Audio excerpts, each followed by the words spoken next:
우리 한번 기도하겠습니다. 하나님 감사합니다. 저희들 불러 모아주시고 이 자리에 앉혀주셔서 감사합니다. 보라 지금은 은혜 받을 만한 때요.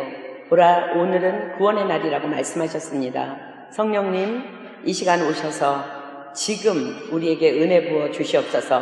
한 사람도 거저왔다 거저가는 사람 없도록 하나님이 역사하여 주시옵소서. 우리가 말씀을 통하여 다시 복음으로 돌아갈 수 있도록 하나님 축복하여 주시옵소서. 말씀을 전하는 여종은 너무나도 미련하고 부족한 것 주님께서 아십니다.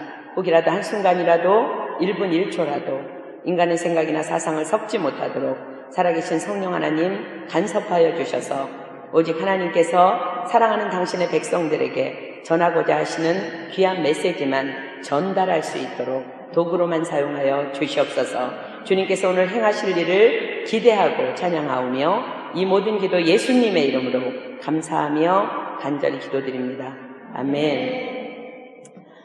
우리 오늘 말씀 받기 전에 영상 하나 보겠습니다.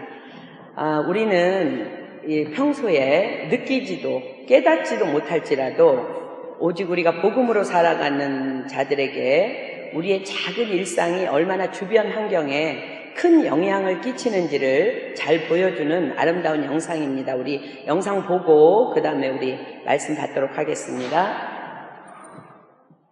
저는 오늘 다시 복음으로 돌아가자는 이 말씀을 통해서 우리의 그 복음으로 돌아선 일상 가운데에 지금 우리 영상에서 본 이런 사건들이 우리 안에서 일어나게 될 것을 확신합니다. 아멘. 우리는 복음을 전한다. 그러면 일반적으로 그 대상을, 복음을 전하는 대상을 믿지 않는 자들이나 또는 전도 집회 때 전하는 특별한 말씀이라고 생각합니다. 그러나 오늘 본문에 우리가 아까 읽은 본문의 사도 바울은 자신이 개척하여 세우게 된 로마에 있는 교인들에게 편지를 쓰면서 로마 교회 성도들의 복음으로 말미암아 변화된 그 믿음의 삶이 온 세상에 전파되었느라고. 그래서 너무 감격하고 있다면서 칭찬을 아끼지 아니하면서도 그러므로 나는 너희들에게 할 수 있다면 달려가서 복음을 전하기를 원한다고 기록합니다. 로마서 우리 본문 1장 7절로 10절 다시 볼까요? 로마에 있어 하나님의 사랑을 입고 성도로 부르심을 입은 모든 자에게 하나님 우리 아버지와 주 예수 그리스도로 쫓아 은혜와 평강이 있기를 원하노라. 첫째는 내가 예수 그리스도로 말미암아 너희 모든 사람을 인하여 내 하나님께 감사함은 너희 믿음이 온 세상에 전파됨이로다. 내가 그의 아들의 복음 안에서 내 심령으로 섬기는 하나님이 나의 증인이 되시거니와 항상 내 기도에 쉬지 않고 너희를 말하며 어떠하든지 이제 하나님의 뜻 안에서 너희에게로 나아갈 좋은 길 얻기를 구하노라. 근데 그 이유가 15절 그러므로 나는 할 수 있는 대로 로마에 있는 너희에게도 복음 전하기를 원하노라 라고 로마에 있는 칭찬받을 만한 그 교인들에게 편지를 씁니다. 무슨 말씀일까요? 그들은 이미 충만한 은혜 가운데에서 충분히 신앙생활을 잘하고 있음에도 불구하고 왜 또 할 수만 있다면 기회가 됐는 대로 달려가서 복음을 전하기를 원한다고 그렇게 말하는 것일까요? 그것은 바로 우리는 복음을 듣고 복음을 받아들임으로써 복음으로 구원을 받을 뿐 아니라 또한 복음으로 거듭났다면 날마다 복음만을 붙잡고 복음으로만 살아야 한다는 것을 말씀하시는 것입니다. 본문 16절 17절 봅니다. 내가 복음을 부끄러워하지 아니하노니 이 복음은 모든 믿는 자에게 구원을 주시는 하나님의 능력이 됨이라. 첫째는 유대인에게요 또한 헬라인에게로다. 복음에는 하나님의 의가 나타나서 믿음으로 믿음에 이르게 하나니 기록된 바 오직 의인은 믿음으로 말미암아 살리라 함과 같으니라. 복음은 모든 믿는 자에게 구원을 주시는 하나님의 능력이 됨이라 라고 성경이 기록합니다. 유대인이든지 헬라인이든지. 유대인은 복음으로 택정함을 입은 자를, 헬라인은 복음으로 말미암아 구원받아야 할 이방인을 의미합니다. 그러므로 복음을 이미 받았든지 아직 못 받았든지 복음은 모든 믿는 자에게 구원을 주시는 하나님의 능력이라는 것입니다. 요한복음 3장 16절로 17절 말씀 볼까요? 하나님이 세상을 이처럼 사랑하사 독생자를 주셨으니 이는 저를 믿는 자마다 멸망치 않고 영생을 얻게 하려 하심이니라. 하나님이 그 아들을 세상에 보내신 것은 세상을 심판하러 하려 하심이 아니요 저로 말미암아 세상이 구원을 받게 하려 하심이라. 로마서 10장 9절로 10절 봅니다. 내가 만일 내 입으로 예수를 주로 시인하면 또 하나님께서 그를 죽은 자 가운데서 살리신 것을 내 마음에 믿으면 구원을 얻으리니 사람이 마음으로 믿어 의에 이르고 입으로 시인하여 구원에 이르느니라. 요한복음 1장 12절은 이렇게 기록합니다. 영접하는 자 곧 그 이름을 믿는 자들에게는 하나님의 자녀가 되는 권세를 주셨으니. 여기까지가 우리를 영생으로 인도하신 복음의 능력입니다. 그 다음은 성화의 과정이 필요합니다. 에베소서 4장 22절로 24절은 너희는 유혹의 욕심을 따라 썩어져가는 구습을 쫓는 옛사람을 벗어버리고 오직 심령으로 새롭게 되어 하나님을 따라 의와 진리의 거룩함으로 지으심을 받은 새 사람을 입으라. 베드로후서 3장 18절은 이렇게 말씀하십니다.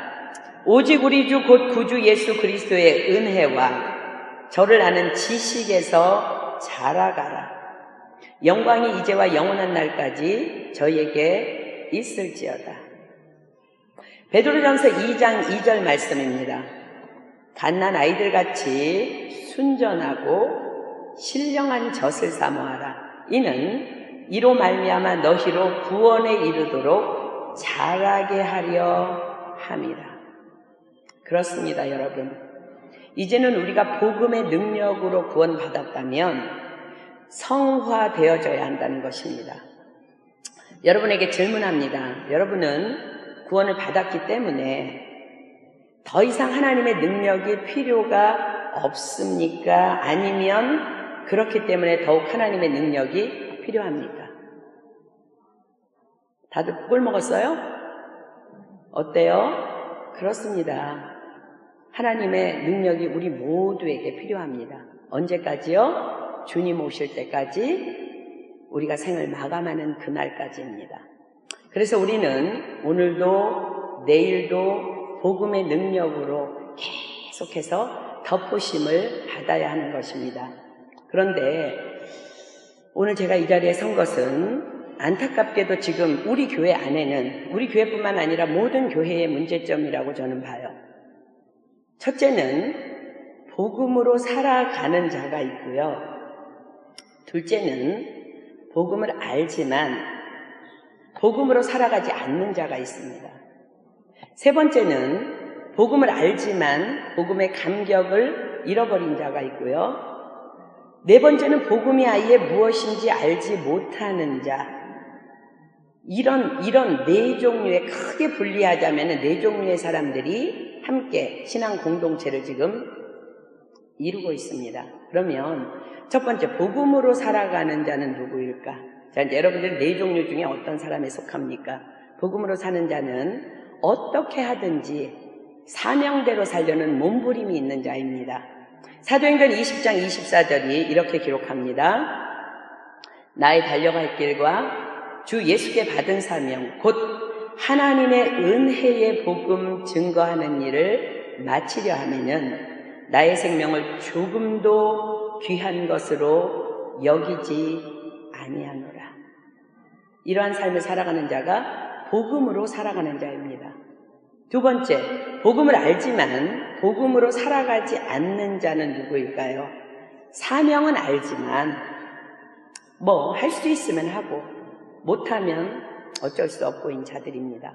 그러나 여러분들 반드시 기억하십시오. 요한계시록 3장 15절로 16절에서 복음을 알지만 복음으로 살아가지 않는 자들에게 이렇게 경고하십니다. 내가 내 행위를 아노니 내가 차지도 아니하고 더욱지도 아니하도다. 내가 차든지 더욱든지 하기를 원하노라. 내가 이같이 미지근하여 더욱지도 아니하고 차지도 아니하니 내 입에서 너를 토하여 내치리라.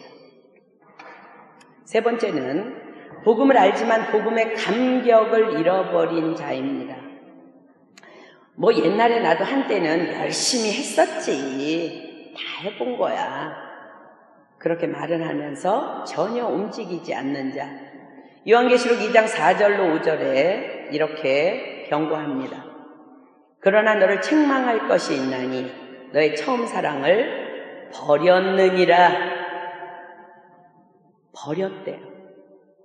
그러므로 어디서 떨어진 것을 생각하고 회개하여 처음 행위를 가지라. 만일 그리하지 아니하고 회개치 아니하면 내가 내게 임하여 내 촛대를 그 자리에서 옮기리라.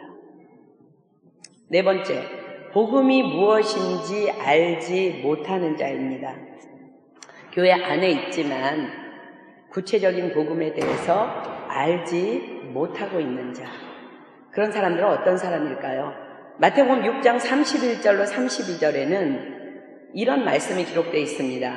그러므로 염려하여 이르기를 무엇을 먹을까, 무엇을 마실까, 무엇을 입을까 하지 말라. 이는 다 이방인들이 구하는 것이라. 너희 천부께서 이 모든 것이 너희에게 있어야 할 줄을 아시느니라. 복음을 모르는 자는 지금 여기서 지적하는 이방인의 삶을 살아가고 있는 거예요. 복음을 모르는 자들은 늘 생활에 염려가 따를 수밖에 없습니다. 그러므로 예수님께서는 복음을 모르는 자들에게 이렇게 초청하십니다. 마태복음 11장 28절 수고하고 무거운 짐진 자들아 다 내게로 오라. 내가 너희를 쉬게 하리라. 이사야서 55장 1절과 2절은 너희 목마른 자들아 물로 나아오라. 돈 없는 자도 오라. 너희는 와서 사 먹되 돈 없이 값 없이 와서 포도주와 젖을 사라. 너희가 어찌하여 양식 아닌 것을 위하여 은을 달아주며 배부르게 못할 것을 위하여 수고하느냐. 나를 청종하라. 그리하면 너희가 좋은 것을 먹을 것이며 너희 마음이 기름진 것으로 즐거움을 얻으리라. 요한복음 4장 14절 말씀 하나 더 봅니다. 내가 주는 물을 먹는 자는 영원히 목마르지 아니하리니 나의 주는 물은 그 속에서 영생하도록 솟아나는 샘물이 되리라. 교회 안에 지금 있지만 복음을 모르는 자들, 이 초청을, 예수님의 초청을 오늘 아멘으로 받아들이고 주님을 영접하기를 예수님의 이름으로 축복합니다. 이렇게 복음으로 살아가는 자든, 복음을 알지만 복음으로 살아가지 않는 자든, 복음을 알지만 복음의 감격을 잃어버린 자든, 복음이 무엇인지 알지 못하는 자든, 이들 모두가 여전히 복음의 능력이 필요할진데 과연 어떻게 해야 이들 모두가 복음의 능력으로 살아갈 수 있을까에 대한 큰 부담을 안고 계속해서 하나님의 은혜를 구하는 기도를 제가 오랜 동안 해왔습니다. 특히나 가장 안타까웠던 것은 제자 훈련을 받았음에도 불구하고 또 여전히 헌신의 자리에서 섬기고 있으면서 자주 쓰러지고 자빠지고 나동그라지는 그 연약한 지체들을 옆에서 지켜보면서 더욱 마음이 그러했고요. 지금도 여전히 마음이 그러합니다. 디모데전서 4장 13절, 16절 한번 볼까요? 내가 이를 때까지 읽는 것과 권하는 것과 가르치는 것에 창념하라. 내가 내 자신과 가르침을 삼가 이 일을 계속하라. 이것을 행함으로 내 자신과 내게 듣는 자를 구원하리라. 오랜 기도 동안에 하나님께서 저에게 기도 중에 주신 말씀입니다. 이 말씀과 함께 모든 성도들의 제자 훈련에 감동을 주셨습니다. 수년 전 12명의 리더들과 함께 정말 큰 꿈을 안고 예수님이 12제자를 배출해냈을 때 그 12제자들을 통해서 또 제자들이 나왔던 그것을 꿈을 가지고 비전을 가지고 12명의 리더들과 함께 4개월 이상 동안에 4개월 열을 거쳐서 제자 훈련을 했었습니다. 그리고 그들을 통해서 지속적으로 1:1 제자 양육이 꾸준히 이어졌었고 그들 중 대부분은 한국으로 귀국한 상태이지만 지금도 여전히 교회 안에서 계속해서 제자 양육이 진행되고 있습니다. 그런데 예전만큼의 그 열정이 없음과 또 자주 시작은 했지만 중단되어지는 모습을 보면서 다시 새로이 복음의 열정을 회복하기 위해서는 전교인 제자훈련에 들어가야 한다는 부담을 하나님께서 주셨습니다. 이것은 제자훈련을 이미 받은 자든 지금 모든 자들에게 복음이 필요하다는 것을 여러분들 기억하십시오. 제자훈련을 이미 받은 자든 지금 제자훈련을 하고 있든 제자훈련을 아직 하지 않은 자든지 상관없이 모든 성도들이 다 함께 하도록 하겠습니다. 왜냐하면 복음은 유대인이거나 헬라인이거나 모든 믿는 자에게 주시는 하나님의 능력이 되시기 때문입니다. 이 제자훈련을 위해서는 약 4개월, 그러니까 16주가 필요합니다. 이번 주간부터 이제 9, 10, 11, 12 넉 달 동안 16주 동안의 모든 화요성경 공부는 1:1 제자 양육 교재로 제가 직접 전교인을 가르치도록 하겠습니다. 제가 소망하기는 올해 안에 다 마치고 새해 1월부터는 전교인이 배우든지 아니면 가르치는 그 제자훈련에 동참해서 우리의 신앙의 첫사랑을 온전히 회복시킬 뿐만 아니라 하나님을 기쁘시게 하는 영혼구원의 사역에 온 교회가 하나 되어 달려가기를 꿈꾸며 기대합니다.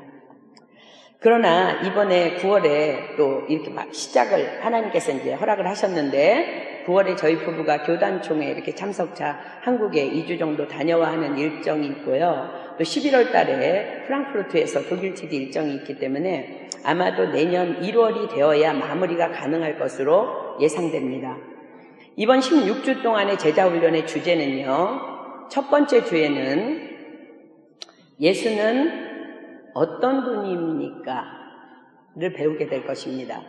그 다음에 두 번째 주는요. 예수님은 어떤 일을 했습니까? 세 번째 주는 예수님은 지금 무엇을 하고 계십니까? 네 번째 주는 예수님을 믿으십시오. 요 네 번째 주쯤 되면 왜 예수님을 믿어야 하는지의 해답이 정확하게 제시될 것입니다. 다섯 번째 주에는 큐티의 이론과 실제에 대해서 공부하도록 하겠습니다. 여섯 번째 주에는 구원의 확신. 뭐가 구원의 확신일까? 오늘 눈을 뜨면 죽는다는 그런 확신이 사람들은 있다는데 뭐가 구원의 확신일까? 일곱 번째는 우리가 지금 섬기고 있는 그 하나님의 속성. 여덟 번째 주에는 하나님의 말씀인 성경의 능력에 대해서 공부할 거고요. 아홉 번째는 기도.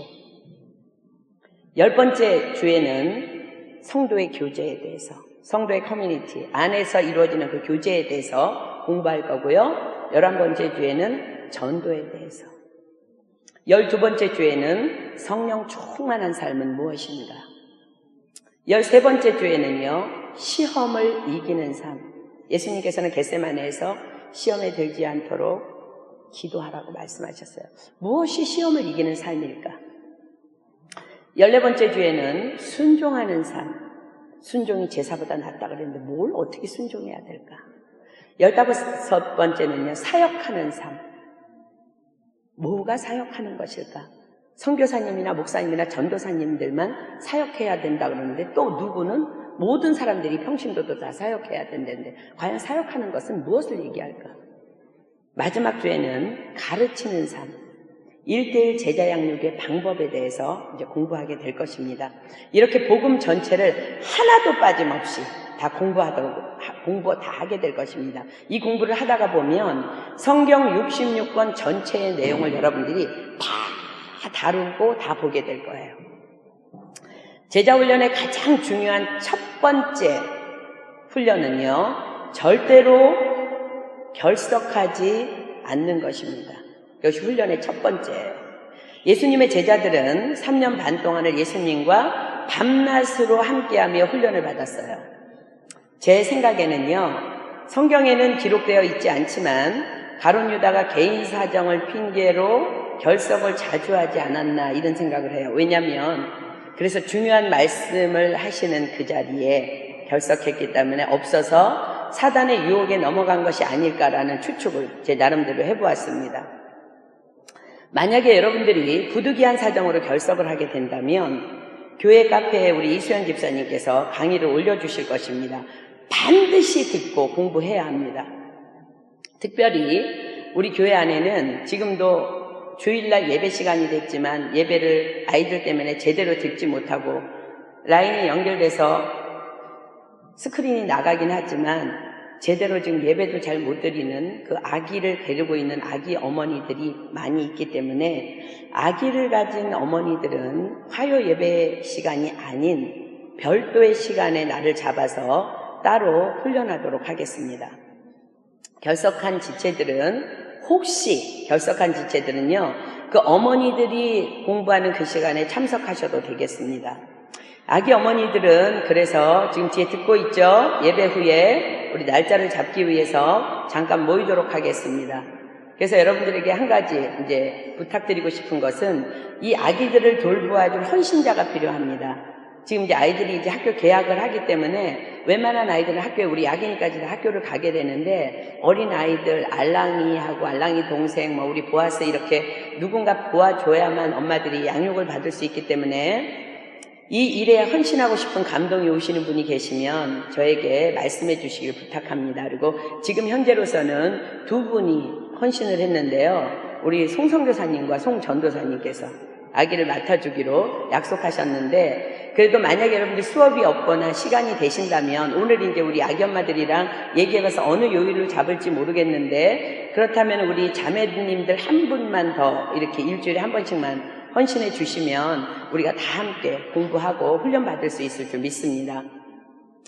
이 일을 지금 기도 중에 감동받고 이렇게 시작하기 위해서 하나님 앞에 제가 확실하게 하나님 앞에 이렇게 감동을 받았는데 더 확실한 응답을 좀 주십시오.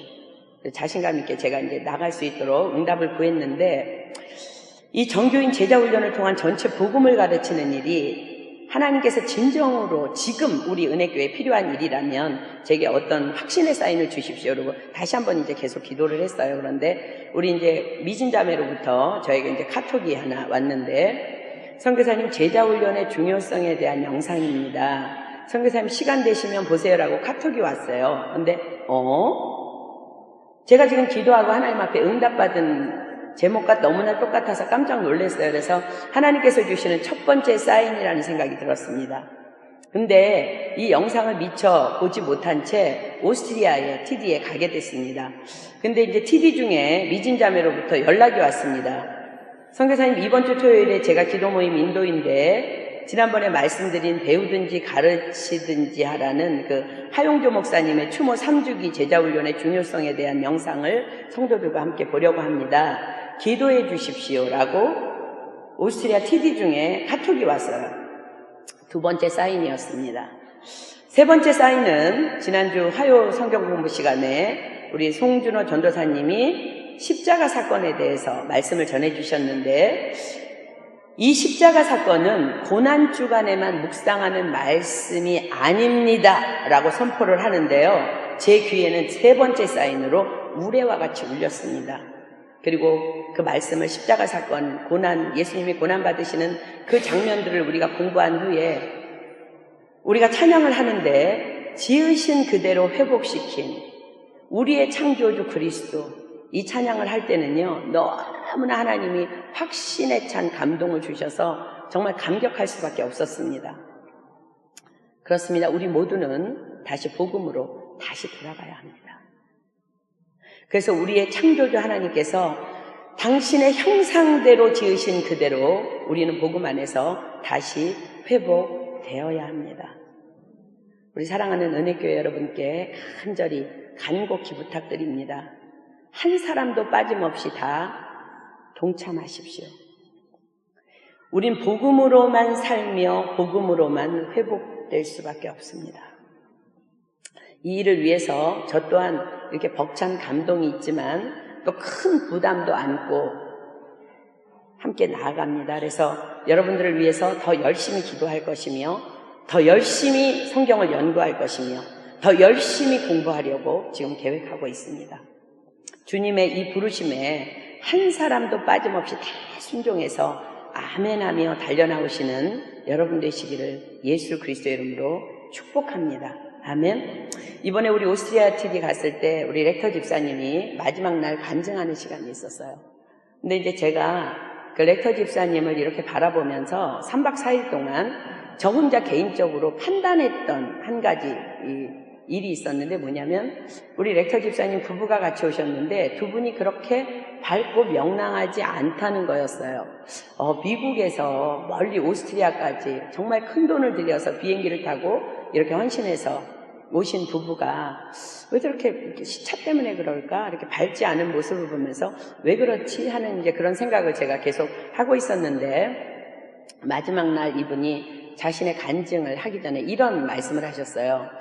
여러분, 제가 미국에서 비행기를 타고 오스트리아를 오기 위해서 독일 프랑크푸르트에서 비행기를 갈아탔습니다. 근데 프랑크푸르트에서 내리기 전에는 구름 위에 비행기가 있을 때는 너무나 찬란한 햇빛이 자기들을 비행기들을 이렇게 막 비추고 있어서 우와, 너무너무 이 구름 위에 너무 아름답다 이런 생각을 했는데 이제 비행기가 내리기 위해서 구름 밑으로 내려오자 정말 언제 위에가 밝은 햇빛이었냐는 듯이 너무나 심한 폭우가 쏟아지고 있었다는 거예요. 그래서 자기가 비행기 안에서 그런 생각을 했대요.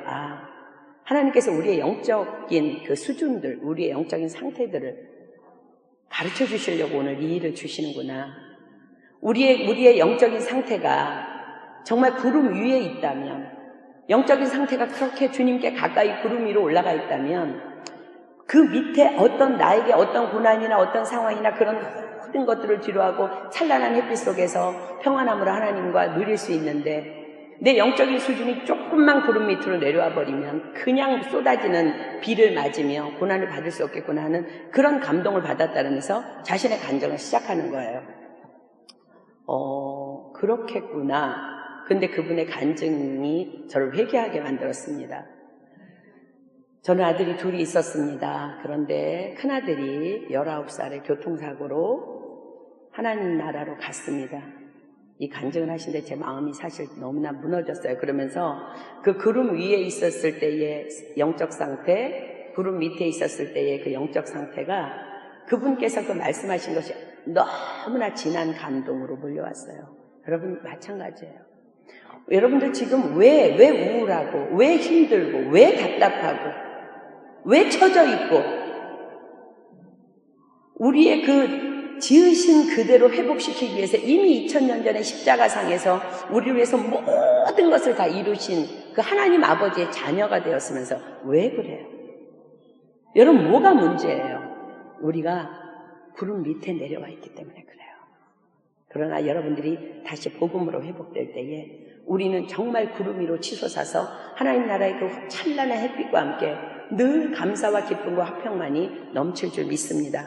여러분 우리가 성경 66권 전부를 공부하는 것은 쉬운 일은 아니에요. 그러나 여러분들이 정말 회복하기를 원한다면 16주 이제 새해를 맞이하기 전에 내가 정말 하나님, 내가 예수님이 누구인지, 예수님은 무슨 일을 하시는지, 예수님은 지금 나에게 어떤 분이신지, 성령님은 누구시며 하나님은 누구시며 왜 우리는 성경을 보아야 되며 왜 우리는 기도해야 되는지 하나님 내가 하나하나 정말 빠짐없이 다 공부하기를 원합니다. 여러분 그거 없으면 사단에게 공격당할 수밖에 없어요. 우리 교회는 특별히 작은 교회이기 때문에 전교인의 수준을 맞춰서 여러분들의 성경 공부를 가르칠 수 없는 것이 너무 안타까워요. 그런데 하나님께서 이번에 기회를 주셨습니다. 우리가 전체적으로 여러분 교만한 마음 갖지 마십시오. 난 다 아는 거 아니요. 여러분들 다시 공부해야 돼요. 여러분들이 준비할 것은 복음으로 회복되기 원하는 너무나 간절히 사모하는 마음. 그래서 여러분들 날마다 기도해야 합니다. 그리고 여러분들을 하나님을 대신해서 여러분들에게 복음을 다시 가르치기를 원하는 저를 위해서 여러분 기도해 주셔야 합니다. 그리고 노트를 반드시 준비하십시오. 노트 한 권과 볼펜 한 자루와 여러분에게는 교재가 없어요. 우린 성경이 교재예요. 그리고 여러분들이 그 노트한 그 모든 것이 16주가 끝난 후에 여러분들에게 교재를 나누어 줄 거예요. 그때 여러분들이 교재를 펼쳤을 때에 그 모든 교재 안에 있는 모든 것들이 다 여러분들 거로 확 들어올 줄 믿습니다. 볼펜 한 자루와 스마트폰이 아닌 성경책 반드시 가져오십시오. 오늘 본문에서 사도 바울은 로마에 있는 교회에 달려가서 복음을 전하기 원하는 이유에 대해서 이렇게 선포합니다. 11절, 12절 한번 볼까요? 내가 너희 보기를 심히 원하는 것은 무슨 신령한 은사를 너희에게 나눠주어 너희를 견고케 하려 함이니 이는 곧 내가 너희 가운데서 너희와 나의 믿음을 인하여 피차 안위함을 얻으려 함이라. 사도 바울이 뭐라 그랬어요? 무슨 신령한 은사를 너희에게 나눠주려고 한대요. 무슨 신령한 은사 무엇일까요? 바로 복음입니다. 아멘. 우리 다시 복음으로 회복되어져야 합니다. 한 사람도 빠짐없이 이번 화요일부터 우리 16주 동안 전체 제자훈련 우리가 하도록 하겠습니다. 우리 찬양팀 나오겠습니다. 복음 전체를 요약해 놓은, 그리고 복음이 무엇이며 우리는 복음으로 살아가는 것이 어떤 삶인지를 전체를 요약해 놓은 찬양이 있어요. 우리 찬양을 부르면서 하나님 앞에, 하나님 당신이 이 땅에 오신 이유가 이거군요. 하나님 나도 주님의 그 십자가 사건을 이루기 위해서 나도 이렇게 살겠습니다. 하나님 나를 붙잡아 주십시오. 16주 동안 내가 하나님에 대해서 알지 못하고 세상 지식, 내가 박사학위를 가졌으면 뭐 하겠습니까? 하나님에 대해서 알지 못하는데, 하나님 내가 아무리 좋은 직장을 다닌다 할지라도, 내가 제일 좋은 학교를 졸업했다 할지라도 내가 하나님에 대해서 알지 못한다면, 복음에 대해서 알지 못한다면 나는 아무것도 아닙니다. 호세아 선지자는 내 백성이 지식이 없어서 망한다고 말씀하십니다. 여러분 학벌로 여러분들 지식으로 살아가는 것 아닙니다. 하나님의 은혜로 살아가는 것입니다. 복음으로 살아가는 것입니다. 우리 다시 한번 이 찬양을 통해서 우리의 마음을 주님 앞에 온전히 드리며, 주님 내가 복음으로 다시 돌아가길 원합니다. 우리 믿음의 고백으로 한번 찬양합니다. 이 세상 가장 아름다운 순종의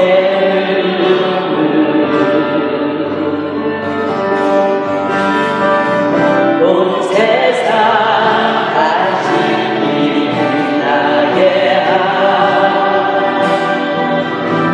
생명의 눈물,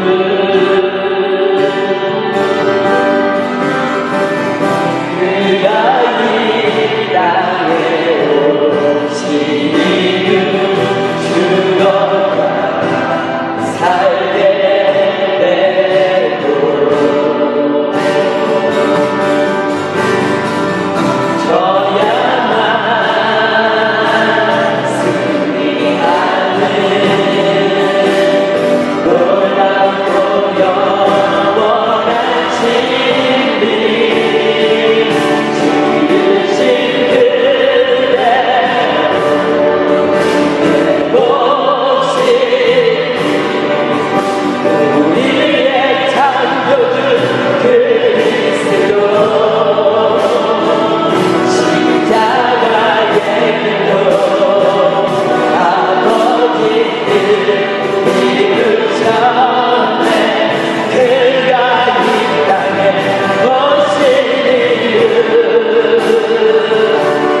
이 시간 우리 기도할 때에 주님, 제가 다시 복음으로 돌아가길 원합니다. 주님, 회복시켜 주시옵소서. 주님, 온 교회가 첫사랑을 회복하는 감격을 허락하여 주시옵소서. 우리 주여 삼창합니다. 시작! 주여! 주여! 주여! 오 하나님,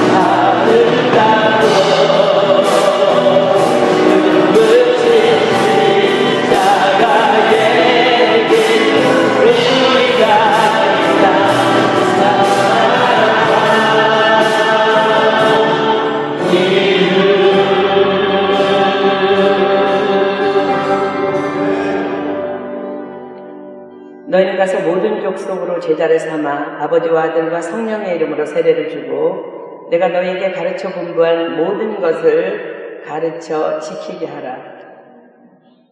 볼지어다 내가 세상 끝날까지 너희와 항상 함께 있으리라. 주님, 이 프랑스 땅에 하나님께서 우리 교회를 이 목표를 가지고 세우셨는데 저희들이 그 사명을 감당하지 못하고 내 문제에 허덕이다가 이 시간까지 왔습니다. 그러나 주님, 우리를 사랑하셔서 지으신 그대로 회복시키시기 위해서 다시 복음으로 돌아갈 수 있는 기회를 주셔서 감사합니다. 하나님, 우리 모두에게 결단이 있게 하시고 그 결단 위에 주님께서 기름 부어주셔서 우리가 이제 온 성도가 다 일어나 복음으로 돌아가 정말 우리의 작은 일상에서 모든 영혼들을 향해서 주님의 빛을 발할 수 있는 그런 우리 성도 한 사람 한 사람 될 수 있도록 하나님 축복하여 주시옵소서. 오늘 우리에게 놀라운 기회를 주신 주님을 찬양하고 감격하고 감사하며 이 모든 기도 예수님의 이름으로 감사하며 간절히 기도드립니다. 아멘. 자리에다